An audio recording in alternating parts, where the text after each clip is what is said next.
everybody. This is Jim at SP500chart.com. It's a little after 5 o'clock on February 12th, 2013. If you're a guy or a girl and you're thinking about your loved one, it's February 12th, 2013. Tomorrow's February 13th. If you're going to do something, got to get it done. So, before we take a look at the chart, I want to remind you, as always, that the website and the video are for educational purposes only. Nothing stated at the site or in the video is intended to be used as investment advice. I can draw lines on charts, but you have to draw your own conclusions from your own research and make investment decisions that are suitable for your personal financial situation. I have to let you know, even though I might come across very professionally, I'm not a licensed financial professional. I think I just dispelled that myth too, all in one fell swoop. I am just a guy who draws lines on charts. So let's take a look. Okay, first looking at a 10-minute chart.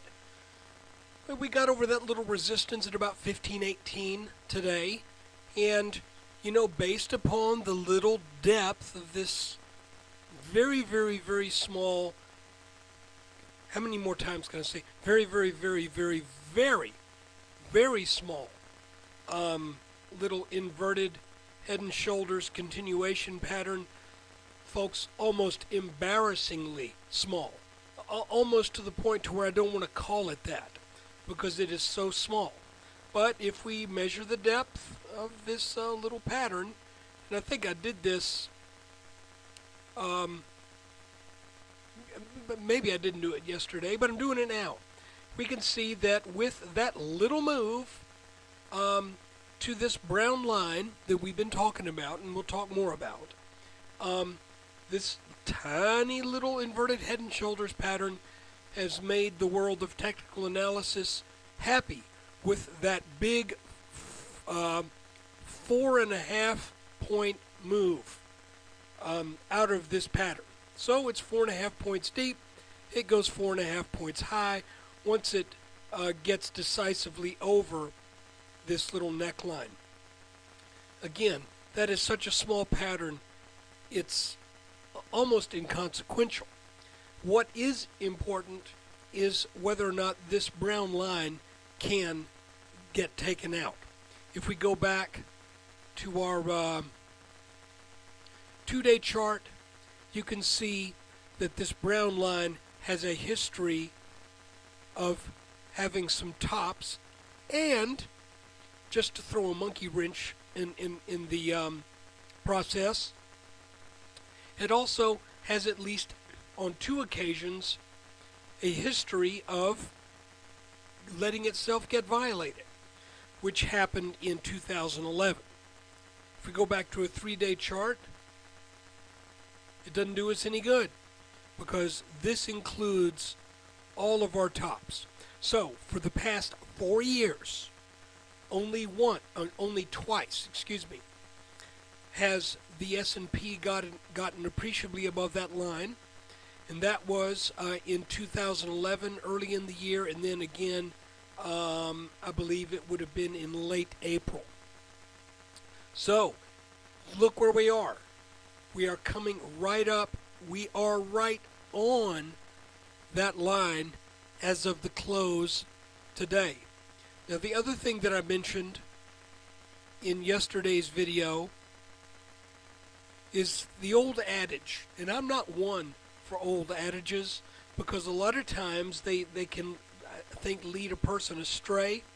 But the fact of the matter is this: the old sell in May and go away sure did work here, here, and here.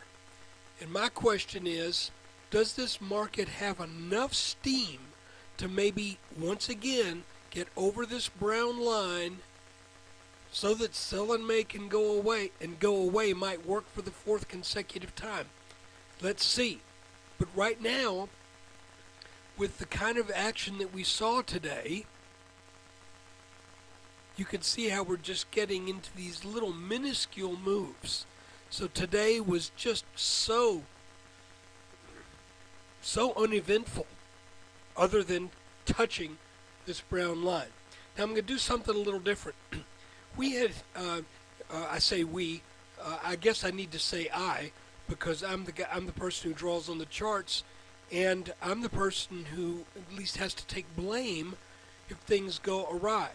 But you'll recall that I did it again. I guess I'm trying to shirk my responsibility here. But you'll recall that I had a line drawn that kind of followed a number of these little bottoms here earlier in January, and I had another line drawn that followed the tops. And I mentioned that a break of, and let's go ahead and make these red.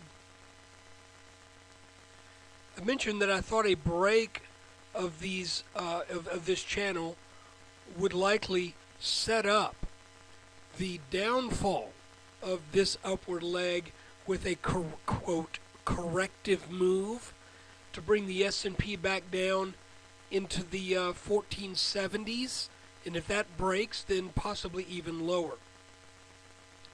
Now, I'm going to throw a monkey wrench at you, because if we relax our view on these lines just a little bit and go with that,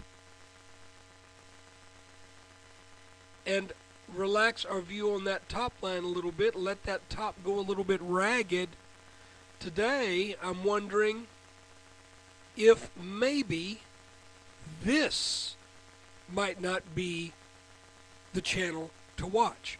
Remember, back when I'd put these lines on the chart before, we didn't have any of this. We didn't have anything that had taken place in the last week of January or the first week and change of February. So I'm going to do that. I'm going to move these lines here. And that was one of the reasons why I did what I did over the weekend, and that was basically erase almost everything off the chart to get a fresh start and to get a fresh look at things. So while this top line runs kind of ragged, that means it can't really be very trustworthy to tell us exactly where the next little top is going to be. The bottom line actually lines up fairly well from here, doesn't quite make it, and then we have two touches in February. So I'm inclined to make this kind of the new line to watch. So I hope you can bear with me in making that decision. One of the reasons is that when we had broken this line, it was like, well, we're going under it, we're getting above it, we're going below it, we're getting above it. That's not typical behavior. So I'm going to move that. Let's see if we get more typical behavior out of this support line. And I want to remind you too, when you're in an ascending channel or in a bull market, it is not unusual for tops to run ragged. When you're in a bear market, it's not unusual for bottoms to run ragged. So because in a bull market, you have buyers. I mean, the thing is, where do people come in to buy? And sometimes it gets a little out of control, and you may pop up over a channel here and there. And we all know that in a bear market, you have panic. We've seen that before. So, guys, I'm going to keep the video pretty short and sweet. We're up against this brown line.